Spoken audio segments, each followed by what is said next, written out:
આજે આપણી પાસે કેટલાક એવા ધર્મશાસ્ત્રીય લખાણો છે જે એક બહુ મોટો સવાલ ઊભો કરે છે. શું એક ઐતિહાસિક ઘટના જે હજારો વર્ષો પહેલા બની હતી તે બ્રહ્માંડના નિયમો અને વ્યક્તિગત રીતે આપણી પ્રાર્થના કરવાની રીતને પણ બદલી શકે છે? આ સ્ત્રોતો ઈસુ ખ્રિસ્તના પુનરુત્થાનને માત્ર એક ચમત્કાર તરીકે નથી જોતા, પણ તેને સમય અને અવકાશના શાસન સાથે જોડે છે. આજે આપણે આ રહસ્યમય કડીઓને એક પછી એક જોડીને સમજવાનો પ્રયત્ન કરીશું. શરૂઆત એક પાયાના સવાલથી કરીએ, જે આ લખાણો પૂછે છે: જો ઈસુનું પુનરુત્થાન થયું જ ન હોત તો શું થાત? અને આ સવાલ જ ખરેખર તો આખી ચર્ચાનો પાયો છે. અને આ લખાણોનો જવાબ ખૂબ જ સીધો અને કદાચ ચોંકાવનારો છે. જો પુનરુત્થાન ન થયું હોત તો બધું જ વ્યર્થ હોત. વિશ્વાસ, ઉપદેશ, બધું જ. બધું જ. હા, કારણ કે પુનરુત્થાન એ માત્ર એ વાતનો પુરાવો નથી કે ઈસુ મૃત્યુમાંથી પાછા આવ્યા, પણ એ વાતની ગેરંટી છે કે તેઓ કોણ હતા. ગેરંટી આ રસપ્રદ શબ્દ છે. સામાન્ય રીતે આપણે એને એક ઐતિહાસિક ઘટના તરીકે જોઈએ છીએ, પણ તમે એને એક પ્રકારની ગેરંટી કહી રહ્યા છો. આનો શું અર્થ થાય? જુઓ, આ લખાણોમાં એક મૂળભૂત સિદ્ધાંત છે. પાપી વ્યક્તિ મૃત્યુ પર વિજય મેળવી શકતી નથી. અચ્છા. મૃત્યુ એ પાપનું અંતિમ પરિણામ છે.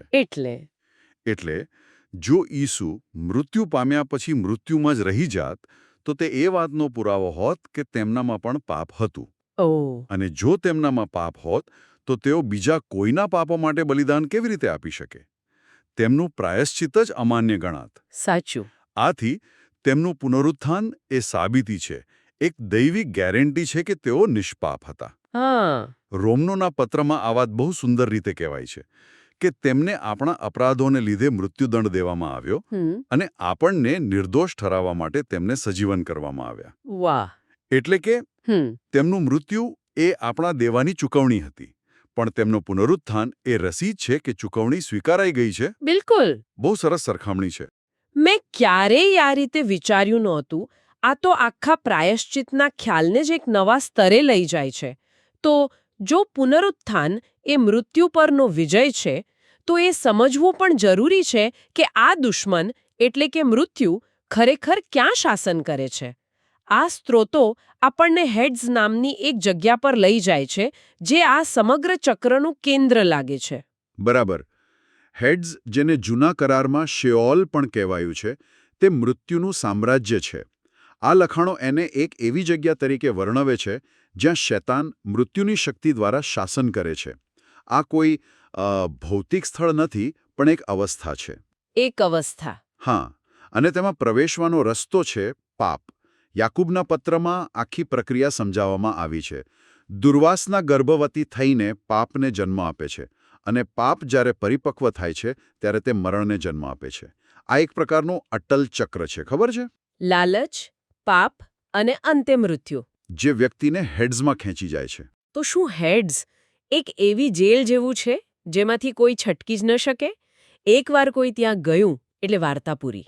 કારણ કે જો દરેક મનુષ્ય પાપ કરે છે તો પછી તો દરેકનો અંતિમ મુકામ હેડ્સ જ હોવો જોઈએ. સૈદ્ધાંતિક રીતે હા, પરંતુ અહીં જ એક રસપ્રદ વળાંક આવે છે. આ લખાણો સ્પષ્ટ કરે છે કે હેડ્સ સર્વશક્તિમાન નથી. અચ્છા. તે પણ ભગવાનના જ અધિકાર ક્ષેત્રમાં છે.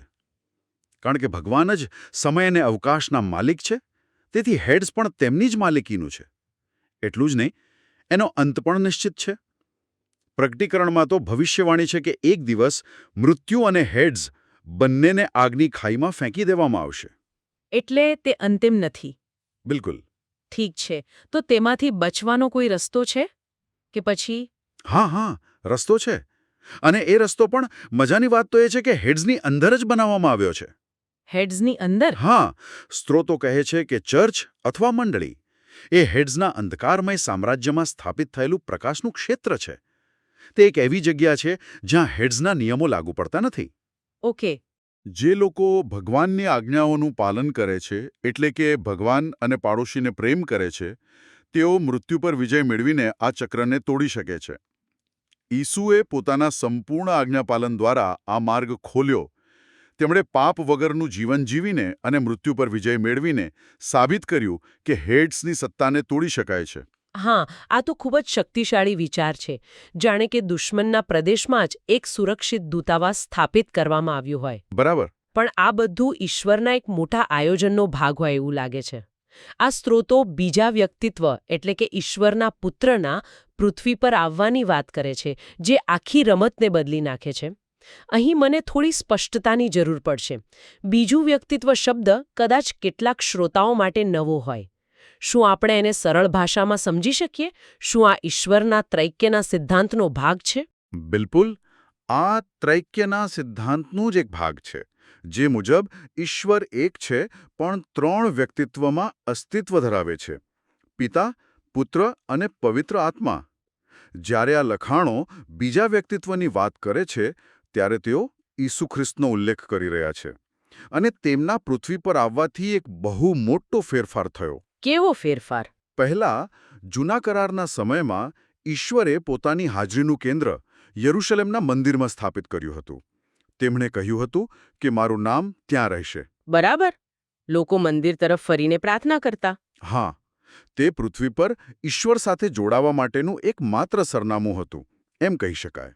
પણ પછી ઈશુ આવ્યા. હા, અને જ્યારે ઈશ્વરનું બીજું વ્યક્તિત્વ એટલે કે ઈસુ પૃથ્વી પર આવ્યા, ત્યારે તેમણે કહ્યું કે આ મંદિરનો નાશ થશે અને હું તેને 3 દિવસમાં ફરીથી બનાવીશ. જે વાત ત્યારે કોઈ સમજ્યું ન હતું. કોઈ નહીં. પણ યોહાનની સુવાર્તા સ્પષ્ટ કરે છે, પણ ઈસુ તો પોતાના શરીરરૂપી મંદિર વિશે બોલતા હતા. આ એક ક્રાંતિકારી વિચાર હતો. જે ઈશ્વરે મંદિરમાં માત્ર પોતાનું નામ રાખ્યું હતું, તે હવે પોતે જ શારીરિક રૂપમાં હાજર હતા. નામની જગ્યાએ ખુદ નામના માલિક જ આવી ગયા. બિલકુલ. પથ્થરનું મંદિર હવે માંસ અને લોહીના જીવંત મંદિરમાં ફેરવાઈ ગયું હતું. એટલે કે ઈશ્વર સાથે જોડાવાનું સરનામું હવે કોઈ ઇમારત નહીં, પણ એક વ્યક્તિ બની ગયું. આ વાત વારસાના ખ્યાલ સાથે કેવી રીતે જોડાઈ છે? લખાણો કહે છે કે ઈસુ સમય અને અવકાશના વારસદાર હતા. આ થોડું અમૂર્ત લાગે છે. આને સમજવા માટે એક સરળ ઉદાહરણ લઈએ. કોઈ રાજકુમાર જન્મથી જ રાજ્યનો વારસદાર હોય છે, પણ જ્યાં સુધી તેનો રાજ્યાભિષેક ન થાય ત્યાં સુધી તે સત્તાવાર રીતે શાસન કરતો નથી. ઠીક. અને અવકાશના વારસદાર હતા. પરંતુ જ્યારે તેઓ મનુષ્ય તરીકે પૃથ્વી પર આવ્યા ત્યારે તેમણે પોતાની એ સત્તાનો ઉપયોગ ન કર્યો. તેમણે પોતાને ખાલી કર્યા અને એક સામાન્ય માણસની જેમ પિતા પર સંપૂર્ણપણે આધાર રાખીને જીવ્યા. તો પછી તેમનો રાજ્યાભિષેક ક્યારે થયો? ક્યારે તેમને સત્તાવાર રીતે આ વારસો મળ્યો? તેમનું પુનરુત્થાન. તેમનું પુનરુત્થાન જ તેમનો આધ્યાત્મિક રાજ્યાભિષેક હતો. ક્રૂસ પરના તેમના બલિદાન અને મૃત્યુ પરના વિજય દ્વારા તેમણે સત્તાવાર રીતે એ વારસો પ્રાપ્ત કર્યો જે પહેલેથી જ તેમનો હતો. આનું કોઈ ઉદાહરણ છે? હા, એક સ્પષ્ટ ઉદાહરણ તેમના વર્તનમાં આવેલા ફેરફારમાં જોવા મળે છે. પૃથ્વી પર હતા ત્યારે તેઓ કોઈ ચમત્કાર કરવા માટે હંમેશા પિતાને પ્રાર્થના કરતા હતા. પણ પુનરુત્થાન પછી જ્યારે તેઓ સ્વર્ગમાં સિંહાસન પર બિરાજમાન થયા ત્યારે તેમણે સીધા જ દૂતોને આદેશ આપવાનું શરૂ કર્યું. ઓહો. તે હવે પિતા દ્વારા નહીં, પણ પોતાની સત્તાથી શાસન કરી રહ્યા હતા. આ સ્પષ્ટ દર્શાવે છે કે સત્તાનું હસ્તાંતરણ પૂર્ણ થઈ ગયું હતું. એટલે તમે એમ કહી રહ્યા છો કે પુનરુત્થાન એક પ્રકારની સત્તાવાર ઘોષણા હતી, જાણે કે સમગ્ર બ્રહ્માંડને કહેવામાં આવ્યું હોય કે હવે નવા શાસક અહીં છે. બરાબર, એ જ. આ વિચાર તો ખરેખર અદ્ભુત છે. પણ હવે મારો મુખ્ય પ્રશ્ન એ છે કે આ બધી મોટી મોટી વાતોનો આપણા જેવા સામાન્ય માણસ માટે શું મતલબ થાય? આપણી રોજેરોજની જિંદગીમાં, ખાસ કરીને પ્રાર્થનામાં આનાથી શું ફરક પડે? અને આ જ સૌથી મહત્વનો અને વ્યવહારિક પ્રશ્ન છે. અને આ લખાણો ઈશ્વર સાથેના સંબંધ અને પ્રાર્થનાના વિકાસને 3 સ્પષ્ટ તબક્કામાં વહેંચે છે. 3 તબક્કા? આ તો રસપ્રદ છે. મને એ જાણવામાં ખૂબ જ રસ છે કે સમય સાથે ભગવાન સાથે જોડાવાની રીત કેવી રીતે વિકસિત થઈ. પહેલો તબક્કો કેવો હતો? પહેલો તબક્કો હતો ઈસુના આગમન પહેલાનો. તે સમયે, જેમ આપણે વાત કરી, લોકો યરુશલેમના મંદિર તરફ ફરીને પ્રાર્થના કરતા હતા. તે એક ભૌતિક સ્થળ હતું. એક કેન્દ્રબિંદુ. હા, એક કેન્દ્રબિંદુ. ઈશ્વર સાથે જોડાવા માટે તમારે ત્યાં જવું પડતું અથવા તે દિશામાં ફરવું પડતું. ઠીક છે. અને બીજો તબક્કો? બીજો તબક્કો ઈસુના પૃથ્વી પરના જીવન દરમિયાનનો છે. ત્યારે તેમના શિષ્યો ઈસુ દ્વારા પિતાને પ્રાર્થના કરતા હતા. ઈસુ એક જીવંત મધ્યસ્થી બન્યા. તેઓ કહેતા, તમે મારા નામે પિતા પાસે જે કંઈ માંગશો તે તમને આપશે. હવે સરનામું કોઈ ઇમારત નહીં, પણ ખુદ ઈસુ હતા. અને ત્રીજો તબક્કો જે આપણા માટે સૌથી વધુ લાગુ પડે છે તે ઈસુના પુનરુત્થાન પછીનો છે. હવે શું બદલાયું? હવે બધું જ બદલાઈ ગયું. પુનરુત્થાન અને સ્વર્ગારોહણ પછી વિશ્વાસીઓ હવે ઈસુ દ્વારા પિતાને પ્રાર્થના નથી કરતા, પણ સીધા ઈસુના નામે પ્રાર્થના કરે છે. સીધા ઈસુના નામે? હા, કારણ કે હવે ઈસુ પોતે જ સિંહાસન પર છે. તેમણે વારસો અને બધી સત્તા પ્રાપ્ત કરી લીધી છે. પ્રાર્થના હવે એ શાસકને કરવામાં આવે છે જેની પાસે સમય અને અવકાશ પર સંપૂર્ણ અધિકાર છે. પણ અહીં એક બીજું અને કદાચ સૌથી ગહન પરિવર્તન આવે છે. તે શું છે? તે પવિત્ર આત્માની ભૂમિકા સાથે જોડાયેલો છે. જ્યારે ઈસુ સિંહાસન પર બિરાજમાન થયા ત્યારે તેમણે પોતાના નામે પવિત્ર આત્માને મોકલ્યો. અને આ પવિત્ર આત્મા હવે ક્યાં વાસ કરે છે? દરેક વિશ્વાસીના શરીરમાં. બરાબર. આનો અર્થ એ થયો કે જે મંદિર પહેલા પથ્થરનું હતું, પછી ખુદ ઈસુનું શરીર બન્યું, તે હવે દરેક વિશ્વાસીનું શરીર બની ગયું છે. એક મિનિટ, આ વિચારને જરા ધીમેથી સમજીએ. એટલે જે પવિત્રતા અને ઈશ્વરની હાજરી માટે લોકોને એક ચોક્કસ ભૌગોલિક સ્થળ એટલે કે મંદિર સુધી જવું પડતું હતું, તે પવિત્રતા અને હાજરી હવે ઈશ્વરે દરેક વિશ્વાસીની અંદર સ્થાપિત કરી દીધી. બિલકુલ. આ તો સંબંધની આખી વ્યાખ્યા જ બદલી નાખે છે.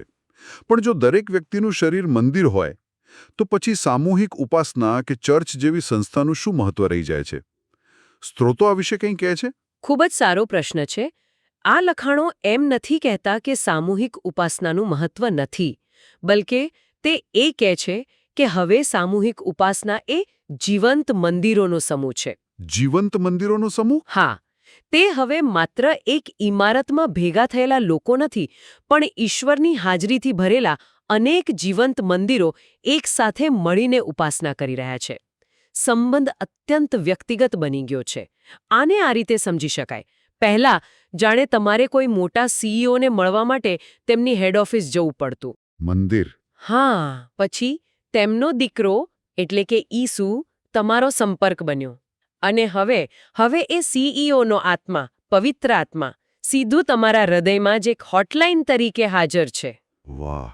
તમે ગમે ત્યારે, ગમે ત્યાંથી સીધો સંપર્ક કરી શકો છો. વાહ! હેડ ઓફિસથી હોટલાઇન સુધીની સફર. આ સાદૃશ્યથી આખો ખ્યાલ સ્પષ્ટ થઈ જાય છે. તો આજે આપણે એક મોટી સફર કરી.